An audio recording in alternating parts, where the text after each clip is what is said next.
We're all in boxes. Everything we bring to the table brings with it constraints. And it's important to know that, to understand that our perspective is very, very narrow. Welcome to Your Intended Message, the perfect place for leaders and promising professionals who want to convey the intended message for greater success. Every week, we interview experts who address the challenges and best practices to deliver your message effectively. That might be one-to-one, one-to-few, or one-to-many. And perhaps the most important conversation, one-to-self. I'm your host, George Torok. My guest today is Peter de Jager. You might remember he was on some time ago. Well, he's back. Here's 3 facts about Peter that I think you should know. 1, his very first formal presentation more than 40 years ago was on problem solving. 2, he is a character in a science fiction novel by Robert Sawyer called Rollback.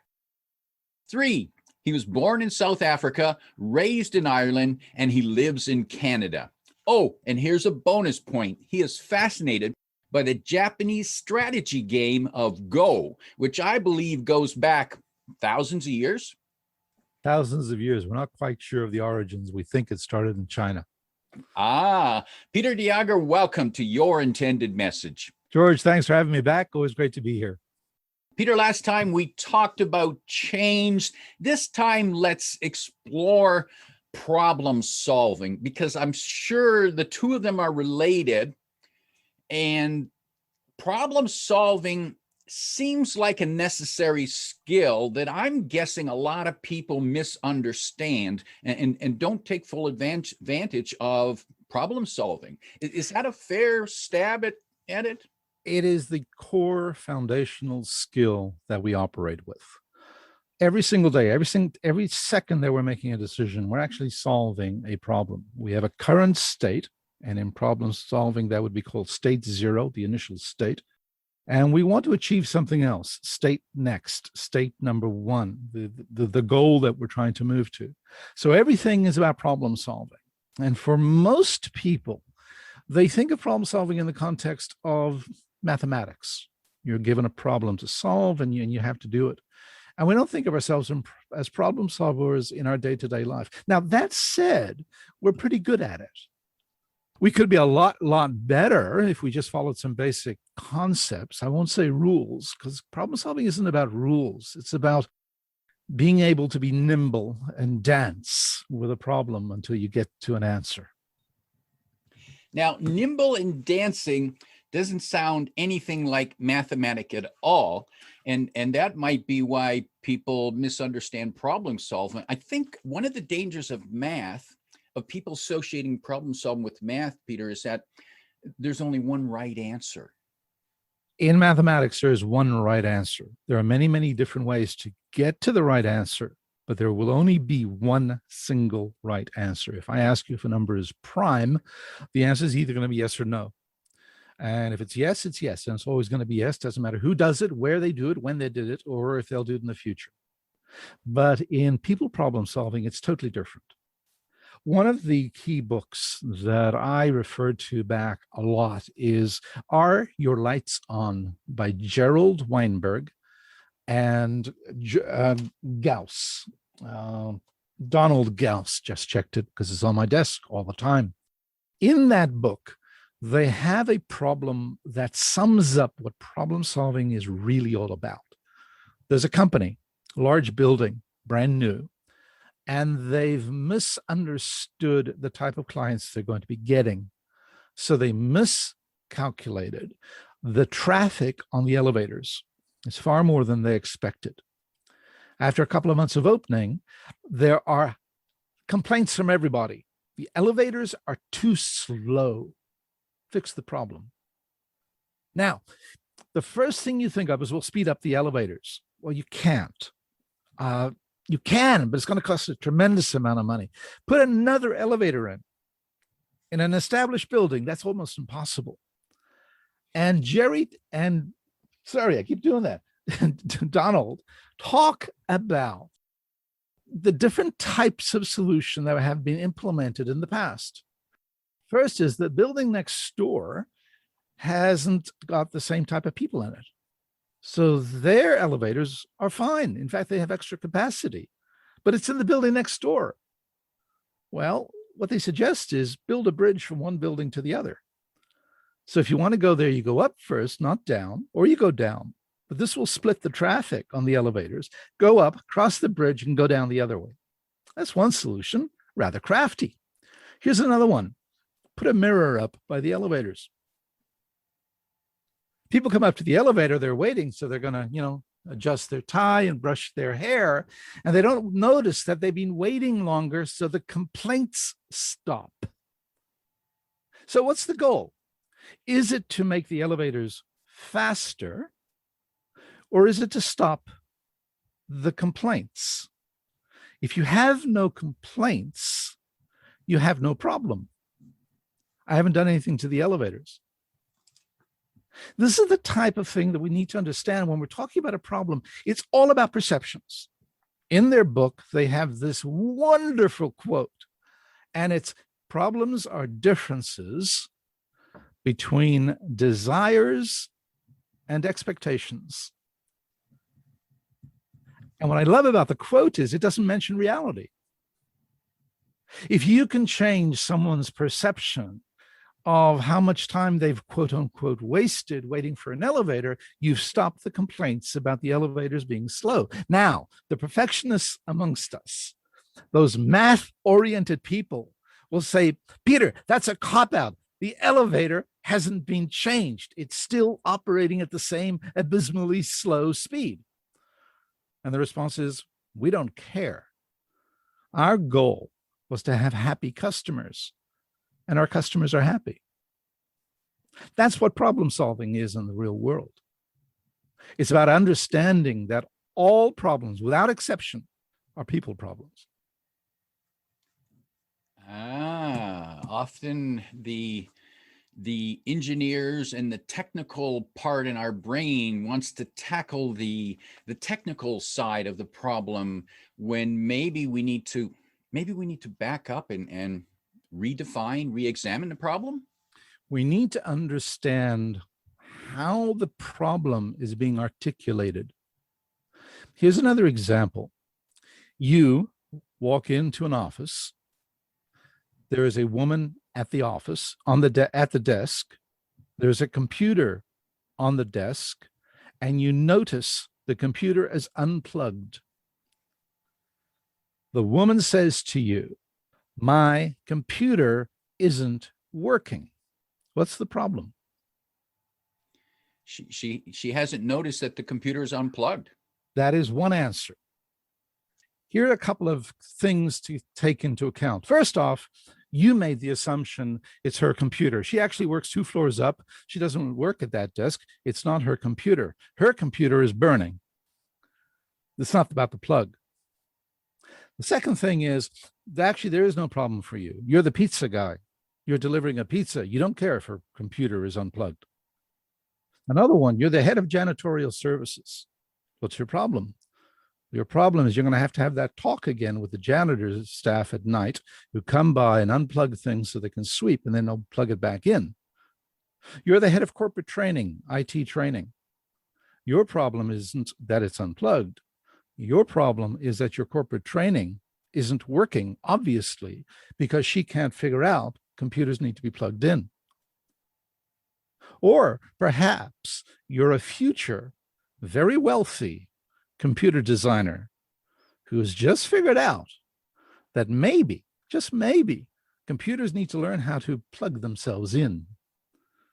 So we have the same situation, and depending upon who looks at the situation, the reality part, that defines what the problem is.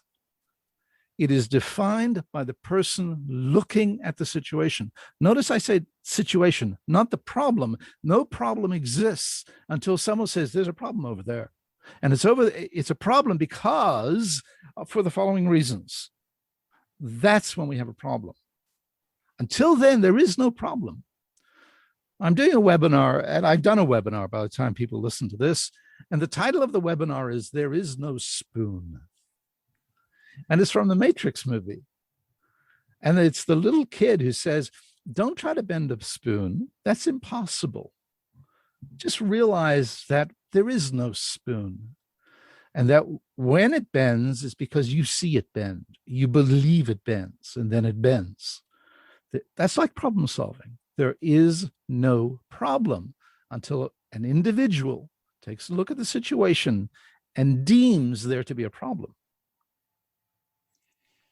Peter, does that suggest that we could make more of our problems go away if we just simply looked at them differently or saw them through someone else's eyes? We could make a lot of problems easier if we took the time to understand what the problem is from the other person's perspective.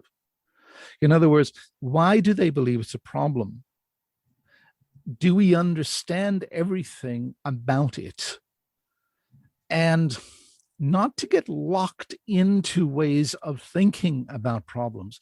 I was a computer person, and one of the early rules that I learned for myself is never, ever take the user's description of what the problem is at face value. Don't ever do that. Why? Because they're not the computer person. Their perception of the situation differs from yours. Mine is informed by years of experience working with computers and IT. They're just an end user. Their perception is different. It's like the person who takes their car into a garage and say, the engine's making a ticking noise. Fix it. The attendant should just ignore that. It's a clue, but it's not evidence. It's hearsay. It's anecdotal evidence at best. The technician needs to look at the car and figure out what's going wrong. The other thing about problems being defined by people is that if you're working on a team, one of the things you absolutely need to do is agree on not what the solution is going to be, but what is the problem that we're working on. We have to find common ground. The only way we do that is by asking a tremendous number of questions. The problem for the user is not necessarily the problem the technicians see. The user might just want the report. They don't care. They don't want the whole report. They just want the bottom line, the single number. They know where it comes from. They don't want the 20-page report summarized and divisioned and categorized and tabulated and all that. They simply don't want that. But being IT people, we're convinced we know what's best. And we spend an awful lot of time building solutions that nobody ever uses. Every organization has that story. We built a $25 million system. No one uses it. The question comes to mind is, why do you build it? Why do you spend $25 million on building this thing if none of the users are going to use it? This is what problem solving is all about. Making sure you're working on the right thing. Einstein said, his generalized quote is, you give me 1 hour to solve a problem, I'm going to spend 55 minutes making sure I understand what the problem is. 55 minutes. Most of us, when presented with a problem, we jump right in. That's it, problem solving hat on, and bang, we're in there. We're looking for answers. We're looking for solutions. We don't know what the problem is yet, but that doesn't matter. We want a solution. Peter, people in trying to be productive or appear productive and proactive and look like they're competent, the reaction is, oh, there's a problem. Let's go fix it. I know the answer. And they believe that is perceived as being responsive and reactive, and just fix it, make it go away. There's two things about the language you used. First off, you use the phrase, the answer. There's never one answer. There's never one problem. There are multiple answers. One of the suggestions I have for problem solvers is always come up with two answers to the problem that you're working on. Why two, Peter? Well, so that you can compare the two and choose one, choose the better of the two. If you're looking at the one answer, well, it's one answer. You got nothing to compare it to. The other one might be better. It might be faster. It might be cheaper. It might be less expensive. You don't know, but you need more answers so that you can choose the right one, so that you can be selective, so that there can be a decision process about what the right answer should be. And a good question for any problem is, what does this solution look like? Right before you start doing anything, even before you've defined the problem, what does it look like? Describe a picture for me of the future where this is no longer a problem for you. That answer is pure gold, because it tells you what might. I'll give you another example. Years and years and years ago, I'm old, I needed a report printed by noon. And I gave it to one of my employees at 11 o'clock. I said, go get this printed and bring it into the meeting for me. 10 minutes past noon, no report. So I go looking for him. And I find him in front of a printer, and he's got it open and he's fiddling around inside. And I said, what are you doing? He says, this printer is broken and I need to get it fixed so that I can get the report to you. And I suggested, what's the most important thing? Getting the printer fixed or getting the report to me? Well, I need to get the printer fixed. I said, there's a printer upstairs. Go use that one. Print the silly report. Get it to me. You've achieved your goal and my goal. And now if you want, if you have time to waste, go to the printer that broke down while you were trying to print it in the first place. The broken printer isn't your problem. Your problem was getting the report to me, and you failed miserably because you got locked into, I would have used the solution before. The solution isn't working. I need to fix the solution before I can get you the report. Now, Peter, I see what one might call linear thinking in his response to your requests. This is the printer that he's always used. Therefore, that's the printer he must use always. We get locked into, there's a thing in problem solving called mindset, where you get locked into a particular way of using or thinking about something. There was an experiment done where you had to hang a picture up and you had a nail and you had the picture and you had a crucifix. That's it. No hammer. And most people never get the picture hung in the time allotted. And the trick is that they see the crucifix as not being a hammer. You wouldn't hammer a nail with a crucifix. Nails were involved, but not this time. So the solution is pick up the crucifix and bang the nail on the wall. And you've solved it. It's called mindset. There's another word for it called Einstellung. And it relates to the adage, think outside the box, of which there's a huge problem. The problem, look, it's a great phrase. Quite frankly, I wish I'd thought of it. Think outside the box. What a great idea. There's one problem with it. If you know what the box is, it's easy to think outside it. But if you don't know what the box is, if you don't know that you're inside a box, everything you do is going to be constrained by you, who you are, what you do, and your experience. An example from my life. Decades ago, I had a blinding headache for about 2 weeks, and it was getting worse. Every single day it was worse and worse and worse. I go to my doctor, they do some tests, and then they say, well, we need to put you in for a CAT scan because you might have a brain tumor. That would be one answer. So we're going to give you a schedule of a CAT scan. I go to my dentist. I explain about the headache. He says, oh, I know what the answer is. The answer is you're grinding your teeth at night. So he gets out a grinder and he starts grinding down my teeth. I was getting desperate, so I went to a chiropractor, different topic. And he says, well, obviously, the third and fourth, the back of your neck needs to be squished and squashed, and he's doing that. Now it feels great. Massage always feels good for about an hour, and then it stops. Each one of these, the doctor, the chiropractor, and the dentist, are in a box. It's a box of their own making, but that box is invisible to them. The doctor doesn't think of grinding of the teeth. The dentist doesn't think of massaging my neck.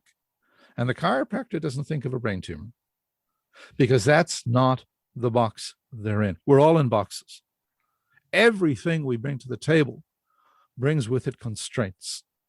And it's important to know that, to understand that our perspective is very, very narrow.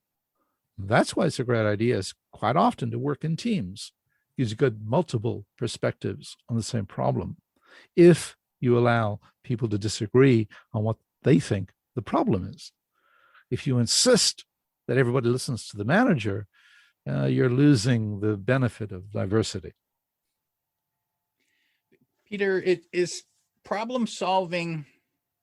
Is it just a matter of fixing things that go wrong?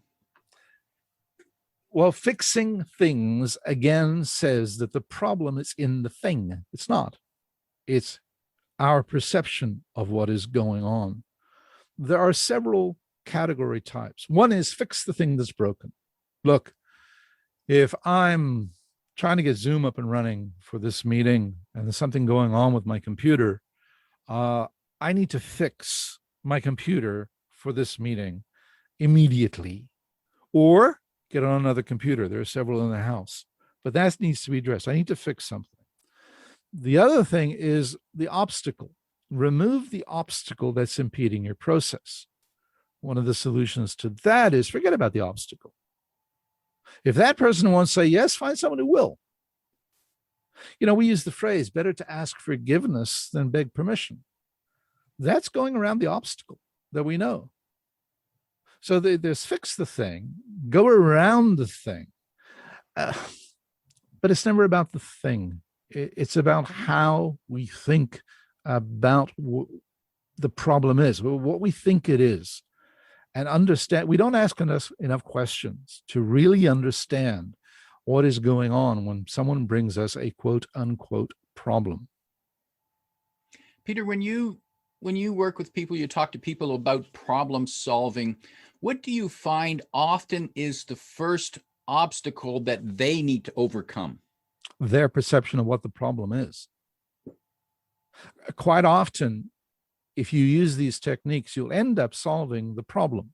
In other words, I go to another printer, I print off the report, and the report gets delivered on time. But the guy who was trying to fix the printer, he says, you didn't fix the problem. The problem was the printer. You cheated. You went around. The guy who puts up the mirror at the elevator, lots of people will say, you didn't fix the problem. You avoided it. And also, there's another thing about problem solving, which most people do not pay attention to. Regardless of what the problem is that you're working on, there are always two problems. It doesn't matter what singular problem you're working on, there's two problems. The one is the one in front of you. And the other one, and this is the mind of the master, how do you avoid that problem in the future? There's always two. How do you fix it now, and how do you stop it from happening again? I can be very, very good at putting out houses that are on fire. But you know what's a better solution? Put in smoke detectors so the house isn't on fire. Avoid them entirely. Best problem solvers in the world never solve problems. They don't have to. They avoided them in the beginning. And when you say that, I'm guessing that one needs to think more long-term than the immediate, what is perceived as immediate problem, which might need to be addressed. But now I see the strength of, there are two problems. How do I put out this fire? How do I prevent future fires? Yeah. Now look, we're also very, very busy, right?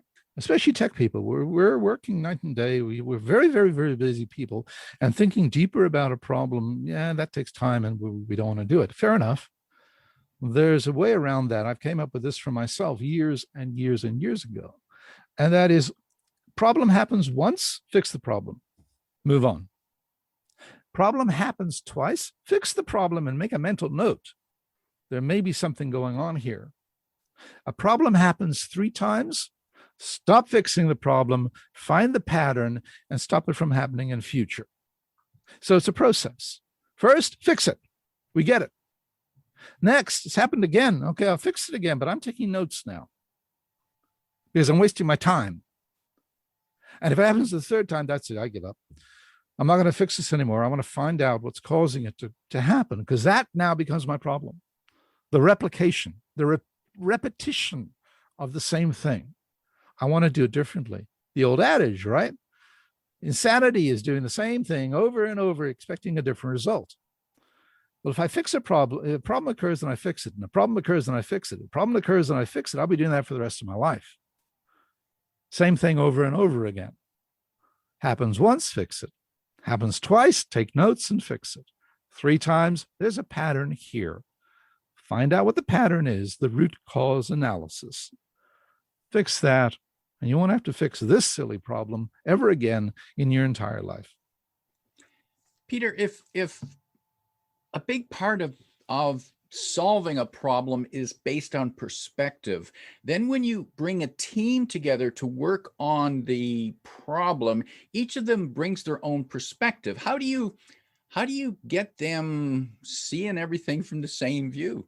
Well, again, the way you phrased it, bringing a team on to work on the problem, suggests the problem has already been defined before you bring the team on.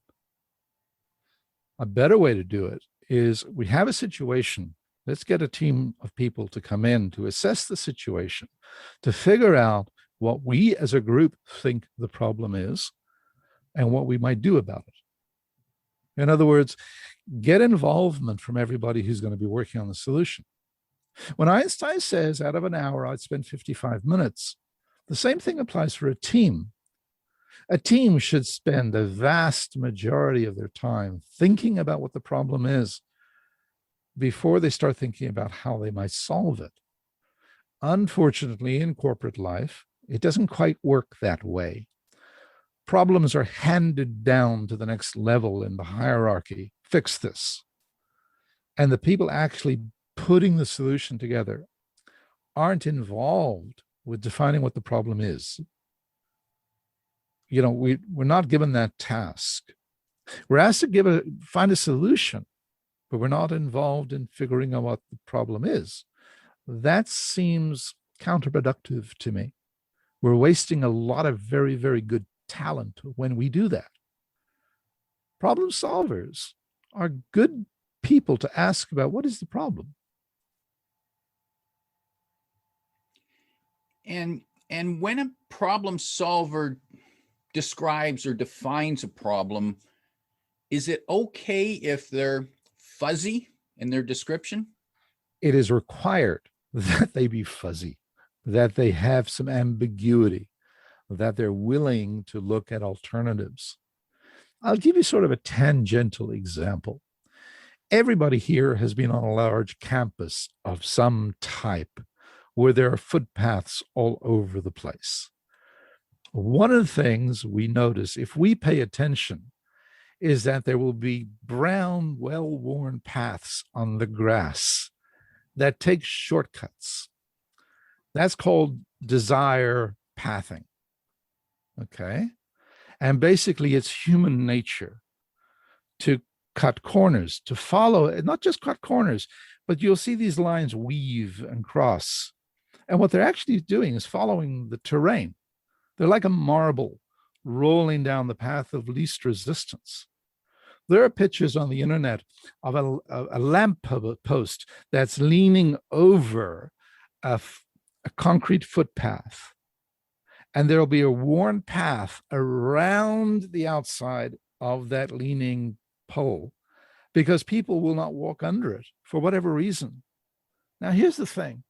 You could, if you want, attempt to change human nature and get them to follow the concrete path. And there are ways to do that. You can build fences. You can put a pond between the two. But a better solution is to say, okay, there are some things that are really difficult to change. So let's not change them. Let's just use them. Don't put down the concrete paths until you see where people walk. Then put the paths where people walk. It's a very organic way of doing things. And you could say that it's very ambiguous. Someone says, where are you going to put the paths? I don't know. Where people walk. Where are they going to walk? I don't know.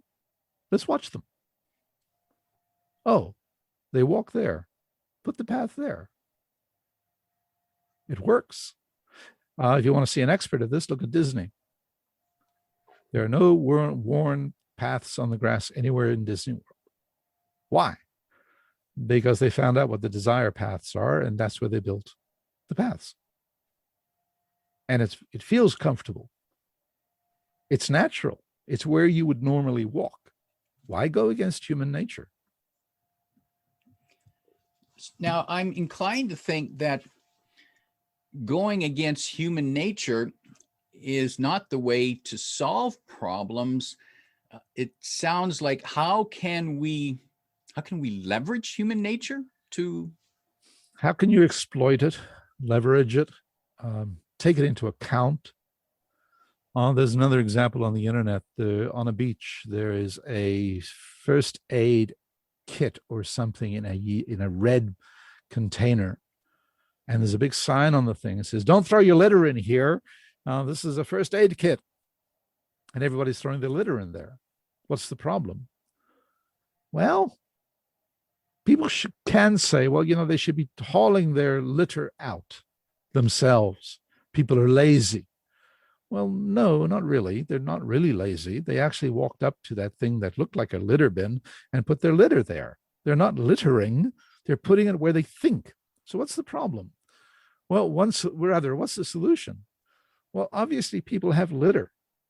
So put a litter bin next to it. Or another thing, don't make the receptacle look like a red litter bin. Make it look like something else. If you don't want people to see it as a litter bin, don't make it look like a litter bin. Now, human nature will fill it up. Curious, Peter, that you say that. It was recently that I had a hamburger at a fast food place, and I was eating it outside the restaurant because of the pandemic. And when I finished, I looked for a container, a bin to throw my paper in, and I found one there. I threw it in there, and as I walked away, I looked back and then I realized that was actually a planter, but there was no plant in it. But that's where I put my garbage, and I didn't bother taking it out because I wasn't going to put the garbage on the floor, on the sidewalk. Another thing that Disney does is that there is set distance. Say you go to a hot dog stand.